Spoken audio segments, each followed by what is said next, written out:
এক বাথরুমে স্ত্রী সহ ৫ ঘন্টা লুকিয়েছিলেন ওবায়দুল কাদের। জানাবো সেদিন কেন ফ্যাসিস্ট হাসিনার পা ধরেছিলেন রেহানা। এদিকে হাজতখানার বাথরুমে পড়ে মাথা ফাটল কামরুলের। অধ্যাদেশ বাতিল না হওয়া পর্যন্ত আন্দোলনের ঘোষণা, সচিবালয়ে বিক্ষোভরতদের। এবং সর্বশেষ জানাবো ইশরাকের সমর্থকদের বিক্ষোভ অব্যাহত, বন্ধ সব নাগরিক সেবা। এতক্ষণ শুনলেন সংবাদ শিরোনাম, এবারে বিস্তারিত। এক বাথরুমে স্ত্রী সহ ৫ ঘন্টা লুকিয়েছিলেন ওবায়দুল কাদের। ছাত্র জনতার গণ অভ্যুত্থানের মুখে গত বছরের ৫ আগস্ট ক্ষমতাচ্যুত হয়ে আওয়ামী লীগ সরকার সাবেক স্বৈরশাসক শেখ হাসিনা তার নেতাকর্মীদের ফেলে পরিবারের লোকদের নিয়ে পালিয়ে যান ভারতে। ক্ষমতায় থাকাকালে যেসব কেন্দ্রীয় প্রভাবশালী নেতা বক্তৃতা বিবৃতি দিয়ে মাঠ কাঁপিয়েছেন, তাদেরকে দলের দুঃসময়ে পাশে পাননি আওয়ামী লীগ নেতাকর্মীরা। চরম দুঃসময়ে যেসব নেতা দলীয় কর্মীদের পাশে ছিলেন না, তাদের মধ্যে অন্যতম আওয়ামী লীগ সাধারণ সম্পাদক ও সাবেক সেতুমন্ত্রী ওবায়দুল কাদের। গণ অভ্যুত্থানে দীর্ঘ সময় কেটে গেলেও তিনি টুস শব্দটি পর্যন্ত করেননি, ছিলেন আড়ালে। অথচ আগে প্রায় প্রতিদিনই বিরোধী দলকে নিয়ে উস্কানিমূলক বক্তব্য দিতেন তিনি। সম্প্রতি ওবায়দুল কাদের মিডিয়ার সঙ্গে কথা বলেছেন। ভারতীয় গণমাধ্যম দ্য ওয়ালের এক্সিকিউটিভ এডিটর অমল সরকারকে দেওয়া ওবায়দুল কাদেরের এক সাক্ষাৎকার সোশ্যাল মিডিয়ায় ভাইরাল হয়েছে, যেখানে তিনি জানিয়েছেন জনতার ক্ষোভ থেকে বাঁচতে তিনি স্ত্রী সহ এক বাথরুমে ৫ ঘন্টা লুকিয়েছিলেন। ৫ আগস্টের পর কতদিন দেশে ছিলেন এবং পরে কিভাবে পালিয়েছেন সেটিও বেরিয়ে এসেছে ওই সাক্ষাৎকারে। ওই ভিডিওতে ওবায়দুল কাদের ৫ আগস্টের উত্তাল দিনের কথা জানিয়ে বলেন, সংসদ এলাকার আমার নিজের বাসাকে এড়িয়ে পার্শ্ববর্তী আরেকটা বাসায় আশ্রয় নিয়েছিলাম। তখন চারদিক থেকে মিছিল আসছিল। এটা আসলে ছিল প্রধানমন্ত্রীর গণভবন কেন্দ্রিক। আমি যে বাসাটায় ছিলাম তারা সে বাসাতেও হামলা করে। তারা জানতো না যে সেখানে আমি আছি। ওবায়দুল কাদেরের ভাষ্য, আমি আমার স্ত্রী সহ বাথরুমে লুকিয়েছিলাম। অনেকক্ষণ ছিলাম, প্রায় ৫ ঘন্টা। তারপর একটা পর্যায়ে তারা বাথরুমের ভেতরেও কমোড, বেসিন এগুলো লুটপাট করেছে। আমার স্ত্রী তখন বাথরুমের দরজার সামনে দাঁড়িয়েছিলেন। তিনি বারবার বলছিলেন যে আমি অসুস্থ, যাতে করে তাদের প্রবেশ ঠেকানো যায়, কিন্তু তারা জোরপূর্বক ভেতরে ঢোকার হুমকি দিতে থাকে। বাথরুমে কি আছে তা লুট করতে চায়। এই অবস্থায় আমার স্ত্রী আমাকে জিজ্ঞাসা করে কি করব। আমি বললাম দরজা খুলে দাও। ওবায়দুল কাদেরের ভাষায় এরপর ৭ থেকে ৮ জন যুবক ভেতরে ঢোকে এবং তারা অত্যন্ত আক্রমণাত্মক ভঙ্গিতে আচরণ করতে থাকে। হঠাৎ তারা আমার দিকে তাকিয়ে বলে, নেতৃত্ব চলে গেলেন, আপনি জাননি কেন? আমি তখন কিছু বলতে যাচ্ছিলাম, কিন্তু এর মাঝে তারা আচরণ পাল্টে ফেলে। কেউ একজন বলে আপনার ছবি তুলবো। তারপর শুরু হয় ছবি তোলা। কেউ কেউ সেলফিও নেই। ধারণা করি এদের মধ্যে অনেকেই আমাকে চিনত। তিনি জানান ঠিক কি কারণে প্রথমে তাদের মধ্যে এত আক্রমণাত্মক মনোভাব ছিল আর কেন হঠাৎ করে সেই আচরণ শীতল হয়ে গেল তা তিনি বুঝে উঠতে পারেননি। আচমকায় তারা ঠান্ডা মাথায় কথা বলা শুরু করে। তাদের মধ্যে একটা গ্রুপ তখন চাইছিল তাকে রাস্তায় নামিয়ে সেনাবাহিনীর হাতে তুলে দিতে, আবার কেউ কেউ চেয়েছিল জনতার হাতে তুলে দিতে। এই পরিস্থিতি তার মনে গভীর চাপ ও মানসিক ভাঙন সৃষ্টি করে। এরপর তারা তাকে একটি শার্ট, লাল পতাকা সহ সংবলিত ব্যাজ এবং মুখে কালো মাস্ক পরিয়ে সংসদ এলাকা থেকে গণভবন অভিমুখী বড় রাস্তায় হাঁটিয়ে নিয়ে যায়। হঠাৎ কোথা থেকে একটি খালি ট্যাক্সি বা ইজি বাইক এসে হাজির হয়। সেই মুহূর্তে রাস্তায় কোনো গাড়ি ছিল না। তিনি মনে করেন এটি হয়তো তার ভাগ্যের বিষয় ছিল। এক প্রশ্নের জবাবে স্বৈরাচার হাসিনার অন্যতম এই সাহসী বা সহযোগী বলেন, তাদের মধ্যে 2 জন তাকে ও তার স্ত্রীকে সেই গাড়িতে তুলে এবং পথে যেতে যেতে চারপাশে চেকপোস্ট ও লোকজনকে উদ্দেশ্য করে বলে, চাচা চাচি অসুস্থ, হাসপাতালে নিচ্ছি, বিরক্ত করবেন না।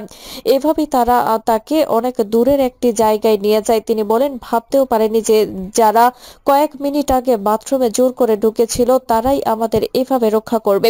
সেদিন বেঁচে যাওয়া ছিল একেবারে অপ্রত্যাশিত। এটা ছিল পরম সৌভাগ্যের ব্যাপার। এটাই সবচেয়ে গুরুত্বপূর্ণ। তবে সেখান থেকে পালিয়ে গেলেও পরবর্তী 3 মাস দেশে ছিলাম। ওবায়দুল কাদের ফন্দি আটছিলেন দেশের শ্রমিক অসন্তোষ ও বিক্ষোভকে কাজে লাগিয়ে আবার রাজনীতিতে সক্রিয় হওয়ার। সেদিন কেন ফ্যাসিস্ট হাসিনার পা ধরেছিলেন রেহানা। শেখ হাসিনা পালায় না, মনে আছে 24-এর গণঅভ্যুত্থানের সময় দেওয়া ফ্যাসিস্ট হাসিনার সেই বিখ্যাত বয়ান? জুলাই অভ্যুত্থানে ছাত্র জনতার উপর ইতিহাসের সবচেয়ে নির্মম বর্বরতা দেখিয়ে প্রায় 1,500 ছাত্র জনতাকে হত্যা করে চোরের মতো লেজ গুটিয়ে পরম মিত্র নরেন্দ্র মোদীর দেশ ভারতের ছায়াতলে আশ্রয় নেয় সারা জীবন দেশপ্রেমের মিথ্যা বলি আওড়ানো হাসিনা।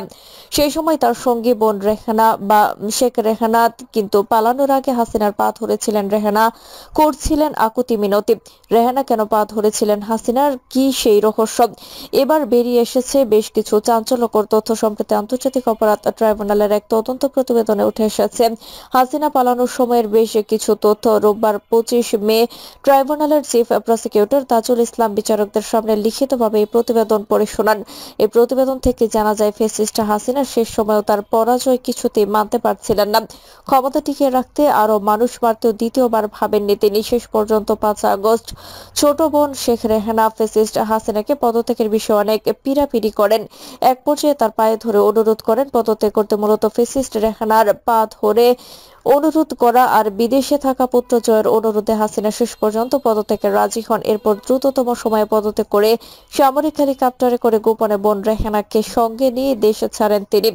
আন্তর্জাতিক অপরাধ ট্রাইব্যুনালের এই প্রতিবেদন থেকে আরো জানা যায় শেষ মুহূর্তে ভারতের ত্রিপুরা রাজ্যের আগরতলা হয়ে দিল্লি পৌঁছেছেন ফ্যাসিস্ট হাসিনা। ফ্যাসিস্ট হাসিনা তার বিগত 16 বছরের শাসনামলে বাংলার মানুষের উপর যে অসহনীয় অন্যায় অবিচার করেছে, যেভাবে কেড়ে নিয়েছিল সাধারণ মানুষের বাক স্বাধীনতা থেকে শুরু করে ভোটের অধিকার যেভাবে কায়েম করেছিল, হত্যা গুম খুনের রাজনীতি, তাতে করে বাংলার জনগণ হাসিনাকে ঘৃণা ভরা নয়নেই দেখে। হাসিনা নামে প্রায় 250টি হত্যা মামলা রয়েছে। ইতিমধ্যে তার বিরুদ্ধে জারি হয়েছে গ্রেফতারি পরোয়ানাও। নির্ভরযোগ্য সূত্রে তথ্য মতে ফ্যাসিস্ট হাসিনা বর্তমানে অবস্থান করছেন দিল্লিতে, যদিও ভারত সরকার এ বিষয়ে নিশ্চুপ। নিরাপত্তার খাতিরে বাংলাদেশে গণহত্যা চালিয়ে পালিয়ে যাওয়া হাসিনার লোকেশন প্রকাশ্যে আনতে নারাজ নরেন্দ্র মোদী সরকার। হাজতখানার বাথরুমে পড়ে মাথা ফাটল কামরুলের। আদালতের হাজতখানার টয়লেটে পড়ে আহত হয়েছেন সাবেক খাদ্যমন্ত্রী কামরুল ইসলাম। দুদকের এক মামলায় হাজিরার জন্য তাকে আদালতের হাজতখানায় রাখা হয়। পরে হাজতখানার টয়লেটে পড়ে রক্তাক্ত হন তিনি। আইনজীবী নাসিম মাহমুদ বলেন, গত নভেম্বর থেকে উনি জেল হাজতে আটকে আছেন। ওনার ওজন কমে যাচ্ছে, বিভিন্ন রোগে আক্রান্ত উনি, বেশ অসুস্থ, পাকস্থলীর ক্যান্সারে আক্রান্ত। আজ হাজতখানার টয়লেটে পড়ে গিয়ে মাথার পেছনের সাইডে আঘাত পাওয়ার পর রক্তাক্ত হয়েছেন। হাজতখানায় মাথার ব্যান্ডেজ দিয়ে কেরানীগঞ্জ কারাগার হাসপাতালে পাঠানো হয়েছে। অধ্যাদেশ বাতিল না হওয়া পর্যন্ত আন্দোলনের ঘোষণা সচিবালয়ে বিক্ষোভরতদের। সরকারি চাকুরি অধ্যাদেশ 2025 প্রত্যাহার না হওয়া পর্যন্ত আন্দোলন চালিয়ে যাওয়ার ঘোষণা দিয়েছেন সচিবালয়ের বিক্ষোভরত কর্মকর্তা কর্মচারীরা। বাংলাদেশ সচিবালয় কর্মকর্তা কর্মচারী ঐক্য পরিষদের কোচ চেয়ারম্যান বদিউল কবির ও নুরুল ইসলাম সোমবার বেলা 2:30টার দিকে সচিবালয় সংবাদ সম্মেলন করে ঘোষণা দেন।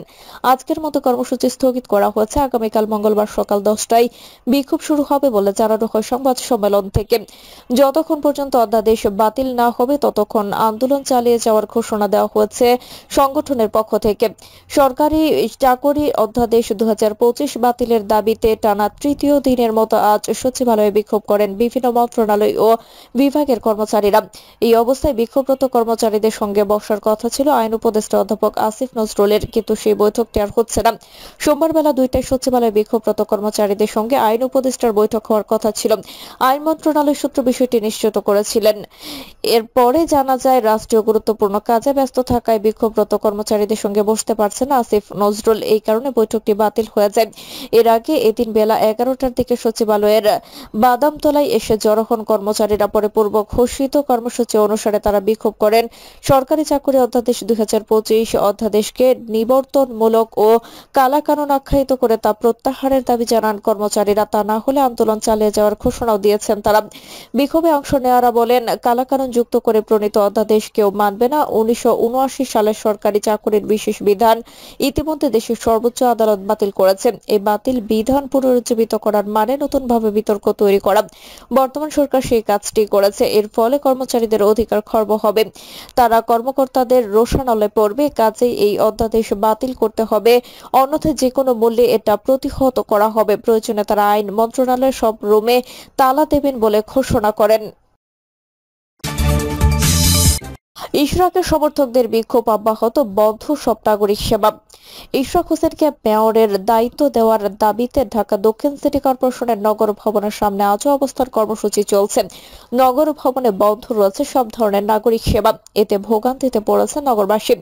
গত 14 মে থেকে এই আন্দোলন শুরু হয়ে টানা 13 দিন ধরে আন্দোলন চলছে।